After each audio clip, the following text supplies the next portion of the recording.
এই দলের জন্য না, এই আমার এই এই এই এই হাঁটুতে আর এই এই এই এই পেটে আমার লাথি পড়েছিল। এই পেটে 21শে জানুয়ারি আমার পেটে লাথি পড়েছিল।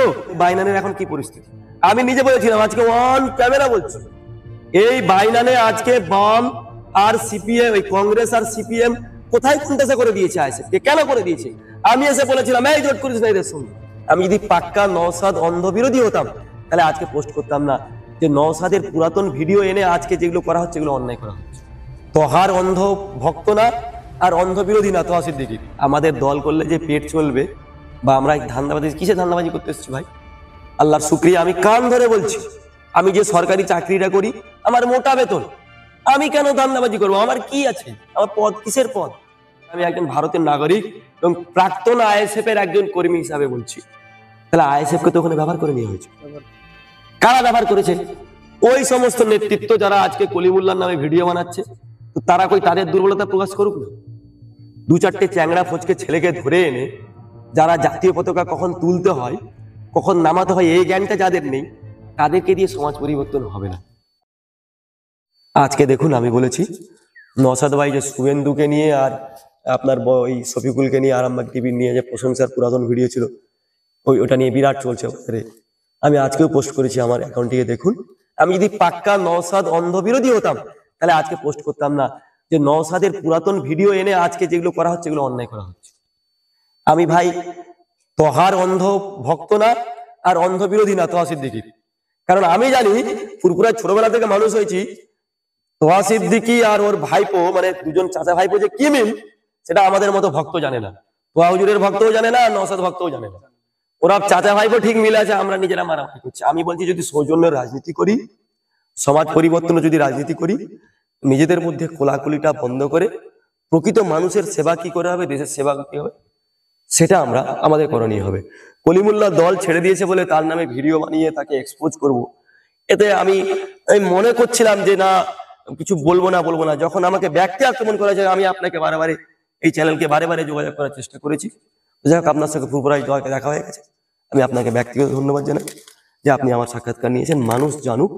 এবং যখন পঞ্চায়েত ভোটের আগে খাজুরটি হাই মাদ্রাসায় বিপরীতে হচ্ছে আমতলা মোড়, ওই ভেতরে বেড, ওইখানের মানুষ ভয়ে বেরোতে চায়নি।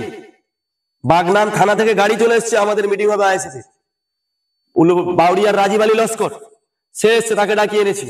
মুজিবাদ্দা ছিল, আরো সবাই ছিল। আমরা ওইখানে ওই পরিস্থিতিতে মিটিং করেছি, আপনি গিয়ে খোঁজ নেবেন। তখন মানুষ ভয়ে আইএসএফ করতে ভয় পেত, আমরা সেই অবস্থায় আইএসএফ করেছি। বাক্সি ভোলসাড়, সেই ভোলসাড়ে কি দুর্ঘটনা ঘটেছিল তার ভিডিও ছবি সব আমার কাছে আছে। সেখানে মানে যারা নতুন আইএসএফ এ জয়েন করেছে তার আগে তৃণমূল করতো, সেই পুরাতন তৃণমূল আর নতুন আইএসএফ এর যখন মারামারি হলো, আমরা গিয়েছি, আমাদেরকে বললো তৃণমূলের ছেলে, হ্যাঁ ভাইজান উঠে যান, আপনার এখান থেকে চলে যান। আমরা ওদের মারামারিতে ভয়ে কবরস্থানে লুকিয়ে গেছি, দলটা গিয়ে কবরস্থানে ঢুকেছি। বাইনান মিরপাড়ার সৈয়দ আতাবুলকে জিজ্ঞেস করবেন, যে কাজী ইবাদুরকে জিজ্ঞেস করবেন, আপনার ওই তুষারেফ মল্লিক আমাদের মুজিবরদাকে জিজ্ঞেস করবেন এই দলটার জন্য কি আমরা করেছি। যতটা করেছি আন্তরিকতার সঙ্গে করেছি। কি বলছে না, চিটে ধান আলাদা হয়ে যাবে। আমাদের দল করলে যে পেট চলবে বা আমরা ধান্দাবাজি, কিসে ধান্দাবাজি করতে এসেছি ভাই? আল্লাহর শুকরিয়া, আমি কান ধরে বলছি, আমি যে সরকারি চাকরিটা করি আমার মোটা বেতন, আমি কেন ধান্দাবাজি করবো? আমার কি আছে? আমার পদ কিসের পদ? আমি তো আমার এলাকা ঠিক করতে গিয়েছিলাম, সেখানে সেটাও করতে দেওয়া হয়নি, সে তারা তো তৃণমূলে চলে গেল। আজকে এখানে আপনি বাইনানের এখন কি পরিস্থিতি আমি নিজে বলেছিলাম, আজকে অন ক্যামেরা বলছি। এই বাইনানে আজকে বাম আর সিপিএম, ওই কংগ্রেস আর সিপিএম কোথায় কোনটা করে দিয়েছে, আইএসএফ কে কেন করে দিয়েছে। আমি এসে বলেছিলাম এই জোট করিস না এদের সঙ্গে। এটাই রাজনীতি, কে যার ঘাড়ে উঠে চলে যেতে পারে। আজকে আইএসএফ এর অবস্থানটা বাইনানে কি আমি জানতে চাই। জোট করে ওখানে আমাকে যখন ফুলের মালা পরে গণনা হলো, তখন যে মানুষের আবেগ, নওশাদ ভাইয়ের প্রতি যে মানুষের আবেগ, মাত্র 5টা সিটে নিয়ে এরা কেন ওই জোটে ক্ষান্ত হয়ে গেল? আর প্রধান কেন আগে নিল না? বা ওই জোটের যে 16টা ক্যান্ডিডেট, তার মধ্যে হচ্ছে, আমি হিন্দু মুসলিম বলছি পরিষ্কার কথা, 14টা মুসলিম। কেন একটা মুসলিম প্রার্থী হওয়ার প্রধান হওয়ার কেউ যোগ্য ছিল না? কেন আইএসএফ এর কেউ একজন প্রধান হওয়ার যোগ্য ছিল না? একটা প্রধান হতে গেলে তার কি যোগ্যতা লাগে? কি যোগ্যতা লাগে? তাহলে আইএসএফ যখন সমর্থন করলো, তাহলে প্রথম প্রধানটা নিল না কেন? আজকে তো আমার ভয় হয় আদৌ এই যে 2.5 বছরের চুক্তি, আমি বাইনানের জামাই বলেই বলছি, এই যে 2.5 বছরের চুক্তি আদৌ আইএসএফ কে ছাড়বে তো এরপরে? দেখুন বাম, কংগ্রেস, বিজেপি, তৃণমূল সব হয়তো মিলে যাবে, পরিষ্কার বলছি। তাহলে আইএসএফ যে নিঃস্বার্থ ভাবে লড়াই করেছিল, লড়াই করে ভিডিওতে লড়াই করেছিল, ফলে ওই বাম কংগ্রেস ওখানে গিয়ে দাঁড়াতে পেরেছিল। তাহলে আইএসএফ আজকে কি? আজকে কোন বুথে বাইনানের কাজ হচ্ছে? আমি বাইনান অঞ্চলের লোক না, কিন্তু আমি একজন ভারতের নাগরিক এবং প্রাক্তন আইএসএফ এর একজন কর্মী হিসাবে বলছি। তাহলে আইএসএফ কে তো ওখানে ব্যবহার করে নেওয়া হয়েছে। কারা ব্যবহার করেছে? ওই সমস্ত নেতৃত্ব যারা আজকে কলিমুল্লার নামে ভিডিও বানাচ্ছে, তো তারা কই তাদের দুর্বলতা প্রকাশ করুক না। সমস্যাটা হচ্ছে অন্য জায়গায়। সমস্যাটা হচ্ছে দলটাকে, দলের ক্ষমতা বিকেন্দ্রীকরণ করা হয়নি। দলের একটাই মুখ, দলের all in all Nasir Mir office secretary. এই জায়গাটাকে বেরিয়ে আসতে হবে। আমরা নওশাদ ভাইকে অনেক লিখিত দিয়েছি, বলেছি দলের মুখ বাড়ান, দলের মুখ বাড়ান, দলের মুখ বাড়ান, কোনো কথা গ্রাহ্য হয়নি। এমনকি আমি একদিন আব্বাস ভাইয়ের কাছেও গিয়েছি, বললাম তুমি নাসির মিরের কাছে চলে যাও। নাসির মিরের কাছে গিয়েছি, লিখিত দিয়েছি, আমি দিয়ে দেবো আপনাকে, শেয়ার করে দেবো, দিয়ে দিয়েছি ছবি সব। আমি ওটা কেড়ে নিয়েছিলাম যে এইভাবে গ্রুপবাজি হচ্ছে, এরা এরকম ভাবে লয়বাজি করছে, আমাদেরকে অ্যাভয়েড করে কাজ হচ্ছে। এটা হচ্ছে ভাই বিষয়। যাই হোক, বিষয়টা হলো ইন্ডিয়ান সেকুলার ফ্রন্ট, যদি উনি ইন্নামাল আমাল বিনিয়ত, বুখারী শরীফের প্রথম হাদিস, উনি যদি ওনার নিয়ত ভালো থাকে, দলটাকে বিস্তার করুন। দলের যে গাইডলাইন আছে সে গাইডলাইন মতো অনুযায়ী কাজ করুন। 2-4টে চ্যাংড়া ফচকে ছেলেকে ধরে এনে যারা জাতীয় পতাকা কখন তুলতে হয়, কখন নামাতে হয়, এই জ্ঞানটা যাদের নেই, তাদেরকে দিয়ে সমাজ পরিবর্তন হবে না। হ্যাঁ, দলের কর্মী সকল, আমি এখানে কাউকে খারাপ বলছি না, দলের সকলকে প্রয়োজন। সেই প্রয়োজনের তখনই ফুলফিল হবে যখন আপনি আপনার কর্মীদেরকে ভালোভাবে ট্রেনিং দেবেন। সেটা হয়নি, আর আমরা সেটা বলেছিলাম বলেই আমরা খারাপ। হাওড়া জেলা কমিটি কেন এখন হয়নি?